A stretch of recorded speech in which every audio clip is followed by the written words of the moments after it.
Awesome. Okay, thanks very much. I just wanted to remind those that might have just joined that we are recording the conference. So you can look for the recording on YouTube after the conference. It will be posted on our website as well. And also, if you have questions, to post them in the Q&A, and we will get to them as soon as possible. I just want to introduce our next speaker, Sarah Morris. Sarah has a PhD in biostatistics and epidemiology from the University of Kentucky. She got that in 2017, and since then she's been a biostatistician at the Datalys Center for Sports Injury and Research and Prevention in Indianapolis, where she provides data management and statistical support across several injury surveillance programs that are housed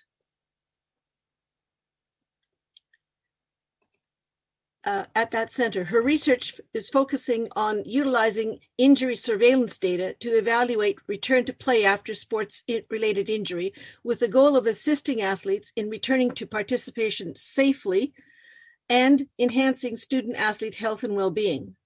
Her talk today is Injury Surveillance in Collegiate and High School Hockey Athletes. Over to you, Sarah.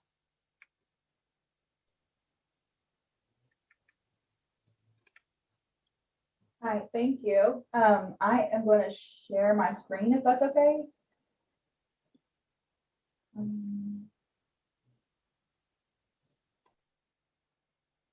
There we go. Can everybody see that?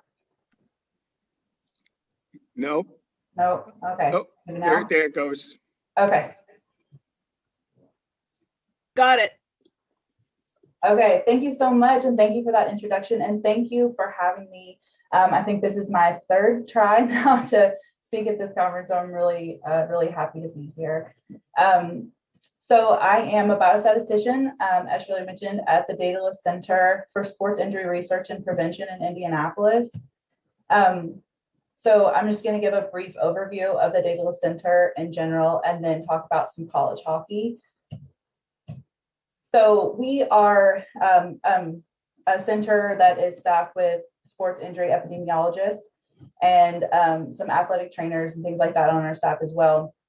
So we do epi studies, all different types of epi studies related to sports injury, but probably what we're the most known for is our injury surveillance programs. And the biggest of those is the NCAA Injury Surveillance Program. It's been ongoing since 1982, started at NCAA, and in 2009 transitioned to Datalys. We did an NAIA injury surveillance program as well. Due to COVID, it was put on pause, but we're hopeful that will move forward. We did a two-year junior college pilot study in 1920, but again, due to COVID, that was put on pause. So we'll see where that goes in the future. We have two high school injury surveillance programs. One of them was started by Datalys in 2011. That's the National Athletic Treatment, Injury, and Outcomes Network, the Nation SP surveillance program. And we also have High School Rio. High School Rio has been ongoing since 2005. It was started by Dawn Comstock at Ohio State. She took it with her to Colorado, and then in 2019 transitioned that over to Datalys. That's funded by NFHS, the National Federation of State High School Associations. And then we also work on the CARE Consortium. So that's the NCAA Department of Defense study, and we do data management, things like that. So we're very heavily involved in the CARE Consortium as well. So all of our sports injury surveillance programs are all powered by athletic trainers, we say. So all of our data come from athletic trainers that report to us injury and illness data into their electronic medical record systems.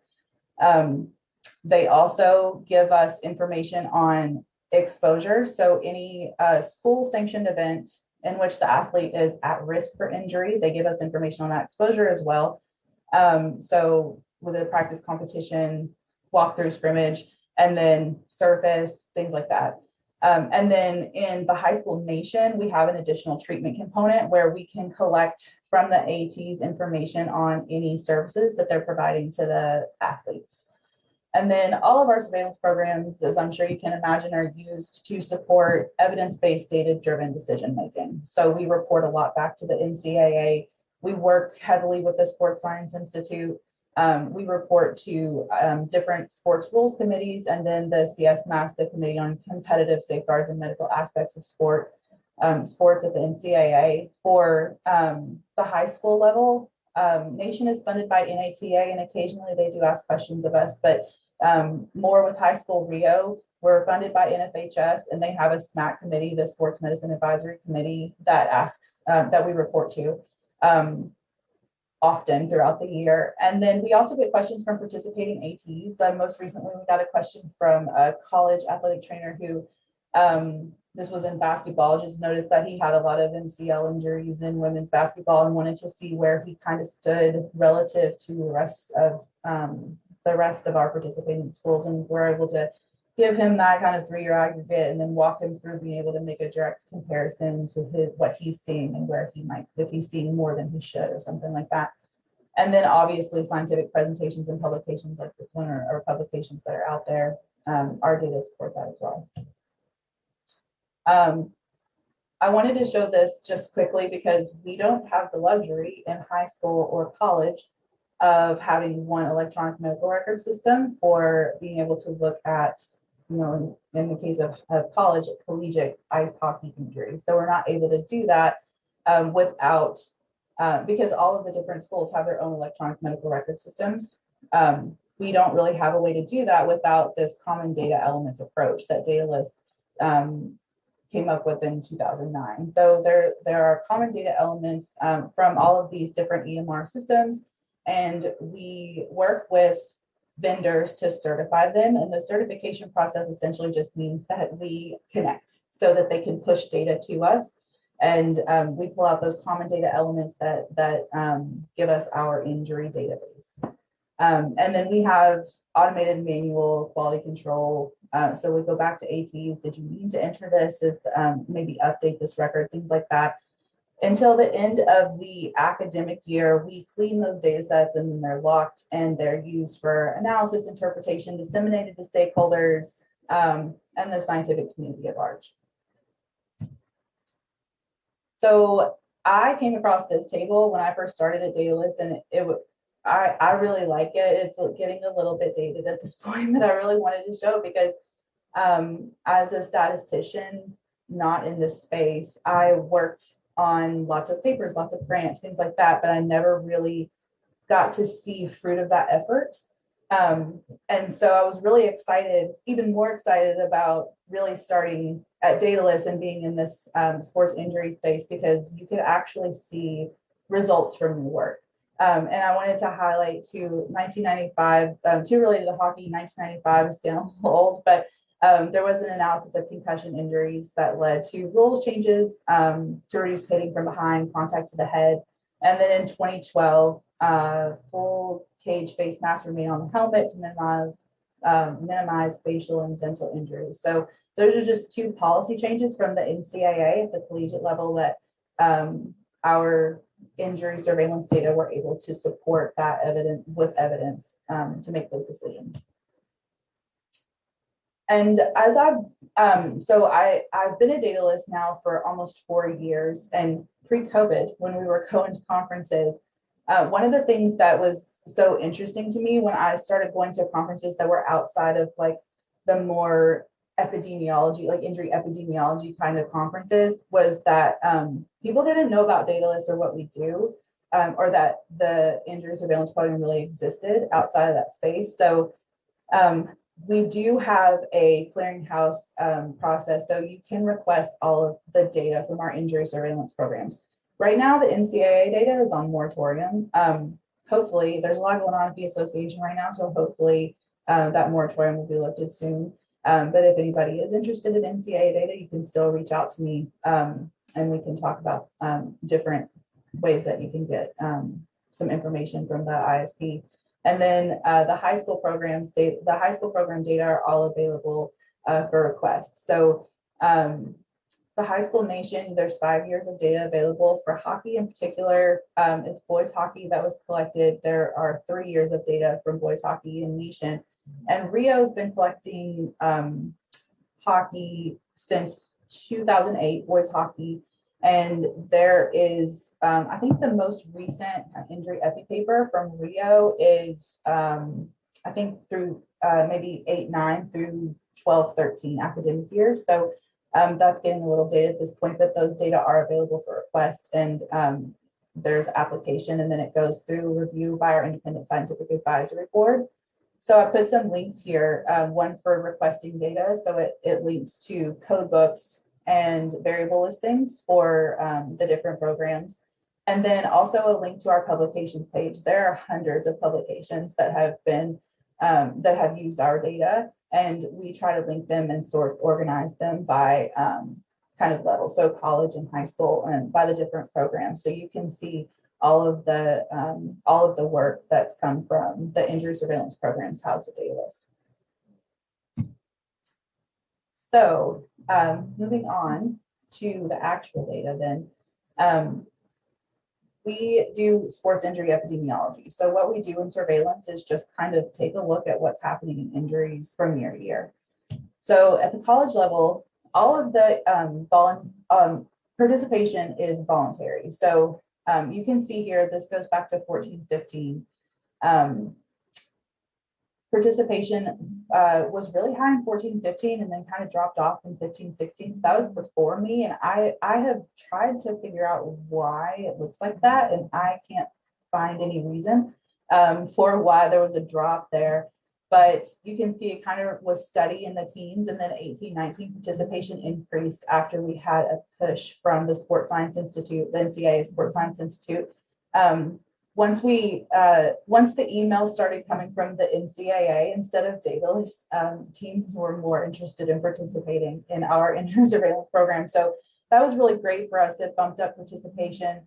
And we were really looking forward to continuing that trajectory, increasing participation. So obviously, the more teams that participate, the more data we have, and then the more accurate any estimates we make would be. And then COVID happened. So we didn't dip that much, and hopefully we can keep that going. But the 19-20 data are a little bit incomplete, given that a lot of things stopped. So. But this is what we're able to show. So these are injury rates. And I mentioned that athletic trainers can submit information about those exposure events where athletes were at risk. So an athlete exposure then becomes the denominator of the injury rate, which is one athlete participating in one school sanctioned practice or competition event. And these are the injury rates back to 2009 for men's hockey and women's hockey in college. So it's really cool to be able to see all the way back to 2009 to see the trend. And the thing that there's two things that I think that really stick out to me. The first is that the practice injury rates remain pretty consistent. They don't really fluctuate very much in men's hockey or women's hockey. But you can see looking back to 2009, overall men's hockey injury rates really are on a decreasing trajectory. And the opposite in women. So they're on an increasing trajectory. So I think that injury surveillance is really important for seeing these types of trends, and then also seeing if they continue. So looking at men's hockey, it's on a downward trajectory, which is great. We want to look at 2021 to see if that continues. And then with women's hockey, we can highlight that the injury rates are on an increasing trajectory, and monitor that as we move forward, and then point it out and see if there needs to be policy changes or things like that. And then I'll also start to drill down a little bit deeper into what injury rates are increasing in particular. So then we can start to look at injuries by body part and injury type. So this is stratified in competition and practice. So for men's hockey, you can see in competitions, shoulder, head, face, hand, wrist. And in women's hockey, head, face injuries, knee injuries, shoulder injuries are the most commonly reported. This is for 14-15 through 18-19 academic years. And then you can see in competition, contusions, sprains, and strains are the most commonly reported injuries, and that's in both men and women's hockey. Practices look a little bit different.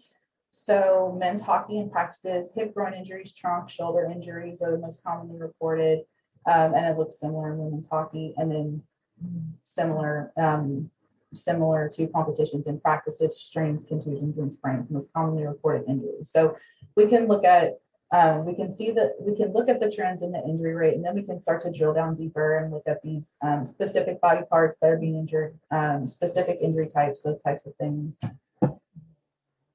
And then we can look at the most commonly reported specific diagnoses. So in men's hockey, we had more data, so it was easier to see this, but the highest injury rates were concussion, AC sprain, and MCL tear. So we can look over time, we can look at those injury rates and see what's happening. So you see concussions really variable, but between 17-18 and 18-19, it was on decline. So we can see that, and then we can monitor moving forward to see if those trends continue. In women's hockey, we didn't really have enough data in each year to look at anything other than concussion, but you can see that from 17-18 to 18-19, the concussion rate increased in women's hockey. And so looking at 19-20 is important to see what happened next, to see if that was just an anomaly in that year or if that trend continues, and then monitor that moving forward as well.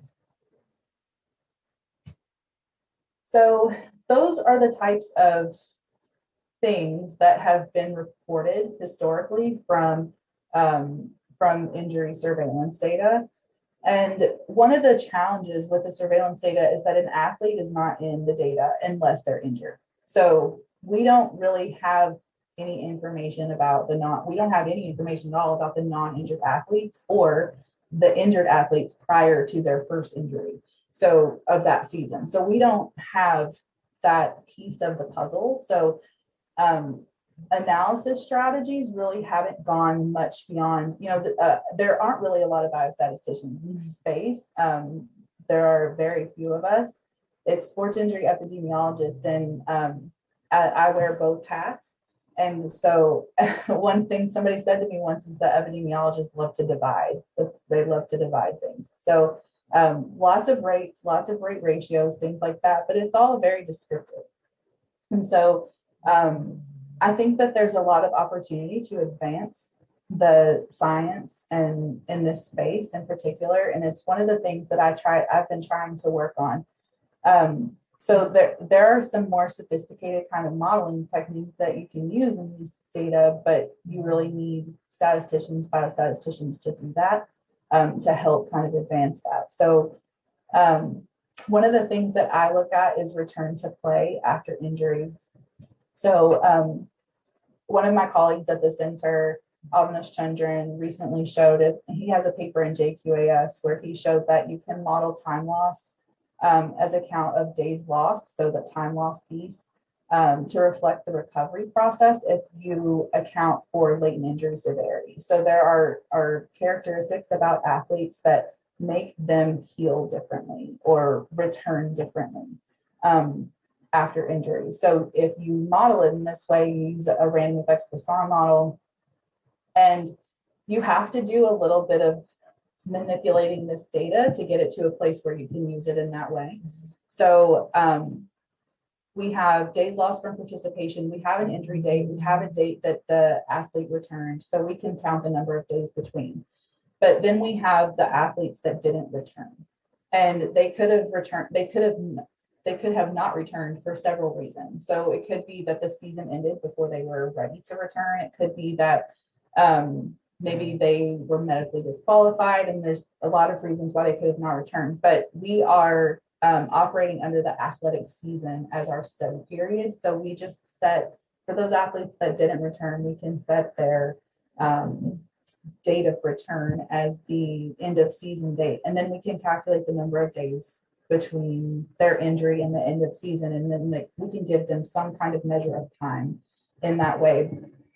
So I was doing a lot with Cox models and return to play in that way. And then Dr. Chandran came along. We were both doing similar dissertations, and this came from his dissertation. So he showed this, and it's been really interesting for me to be able to kind of look at that in a little bit different way than how I've been looking at it previously. So here, I wanted to look at college hockey injuries. In particular, I started with concussion because it's sometimes just easy to start with concussion since it's such a hot topic in every sport right now. So I wanted to look at factors associated with recovery following concussion. And so I did this Poisson model, and these are time loss ratios. So what you see here is there's not a lot that's significant in this model. We had 834 concussions from 2019 to 1920 in men and women's college hockey. And then this model had 757 observations. So there was no difference in expected time loss after concussion between men and women's hockey athletes. And division in hockey is a little challenging, I think, to really kind of put a lot of faith in the estimates that come out of that. So obviously the numbers for D2 are smaller since there are fewer D2 teams than Division 1 and Division 3. So basically what this looks like is that the expected time loss after concussion in ice hockey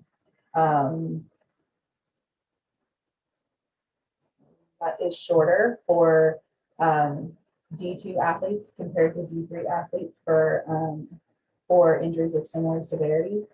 And then the only other thing that was significant of interest in this model was the new versus recurrent, but it's really kind of good. Okay, yeah, that's what we expected. Kind of result is the expected time loss after concussion in was shorter for new concussions compared to recurrent concussions for concussions of similar severity. So this is the type of thing that is actually really novel in this space. But the thing that you'll notice is that none of these variables, so this is all of the variables that you could really control for in a model like that, or the factors you can really assess in a model like this, looking at recovery. There's not very many, and they're not really all that interesting. They're really kind of more variables about, the team and things like that. So that there's not a whole lot there on the athlete level.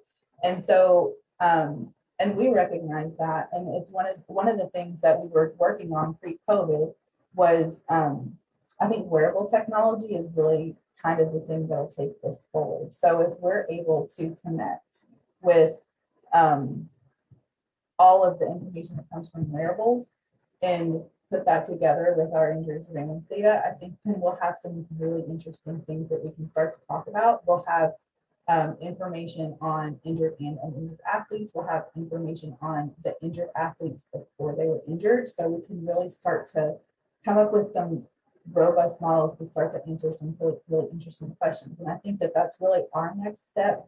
We were working really hard at doing that and really close to being able to get some really interesting data to merge with ours. And then COVID kind of sidelined those types of things. But hopefully now as sports are coming back and things are maybe looking a little bit more optimistic for the future, we'll be able to move forward with that. And hopefully we can start to really advance this into more interesting type of models where we can talk about some more interesting things about the athlete, particularly before they were injured, and then also the non-injured piece. So before I end, I wanted to just take a second to acknowledge, as I mentioned, all of our data come from athletic trainers. So we always like to acknowledge the athletic trainers and then all of our program sponsors as well that sponsor all of our surveillance programs, our scientific advisory board, and then also our data center staff and board directors. And before I go, thanks again for having me. I'll turn it over to questions. Thanks very much, Sarah. That was really interesting talk, and thank you for the work that you're doing on this. We've got a few questions in the Q&A and in the chat, so I will read back to you what we have here. The first one is, given the data of both men's and women's hockey, what do you think the role of body contact in the form of hits has to do with concussion rates? It seems to show that hits result in fewer concussions. Yeah, so there are lots of interesting questions about body checking that one of the RAs in our office is working on. So I don't, I'm not really sure if I can answer that quite yet. It's something that we just, so I should also mention we have been working, we worked last summer and fall to put out an update to the injury epidemiology of all of the NCAA sports and a special issue that's coming out in the Journal of Athletic Training in late June. And this, it's really kind of the first time that we've taken a deep dive into hockey. So the Hockey Rules Committee hasn't asked us for a report in a couple of years, so we haven't really looked at that until this special issue. And so we have some, we're working on it more. And I wanted to have it ready for this, but we're just not there yet. So I think we'll be able to answer more about things like that, about this as we kind of dive deeper into the injured epi update that'll be coming out this summer. Okay. But not a great answer, but Okay. Does the athlete exposure take into account team lifts and workouts? yes. So for what I presented, I was just looking at practices and competitions, but we do capture a lot of different event types. So we capture strength and conditioning, individual workouts is an event, an exposure event that's captured. So we do account for all of that. We have just recently added those to the surveillance programs. So I believe it was 18-19 we started capturing the data. So as we move forward and we've had those in the program, captured in the ISB for more time, we'll be able to look at those. Right now we're getting, obviously ATs are reporting those things, but we just don't have enough data yet that we can really look at rates. Okay. The next question is, the rates for face and head injuries for men seem to be lower than for women. Any idea why? Yeah. So I'm not really sure. I guess I know that there are some rule differences between the sports, which should definitely be mentioned.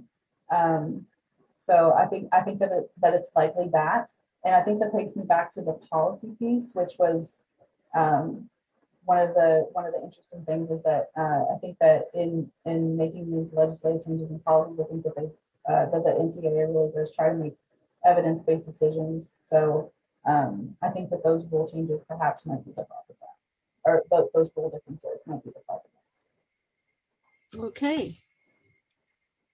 I'm just waiting to see if there's any other questions coming up.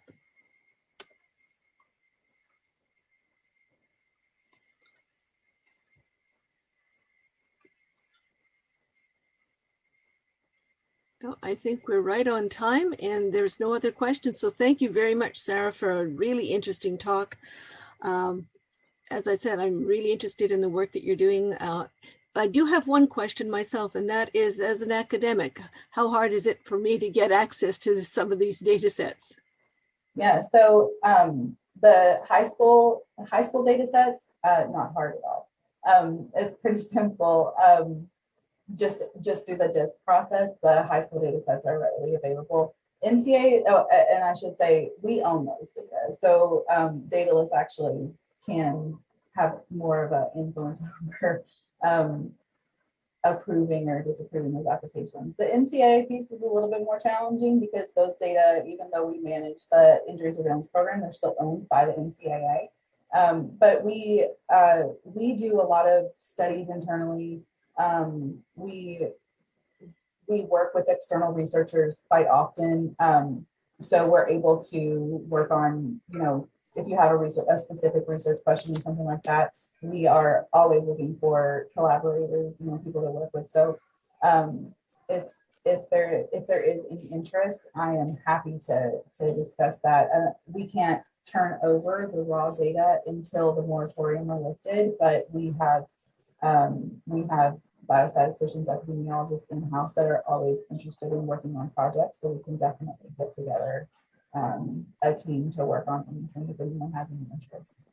I'm just thinking about some of the biostats grad students that I have that would be interested in working on some of this. So thanks a lot for that answer. Yes, and that's one of the things that that I'm really pushing for.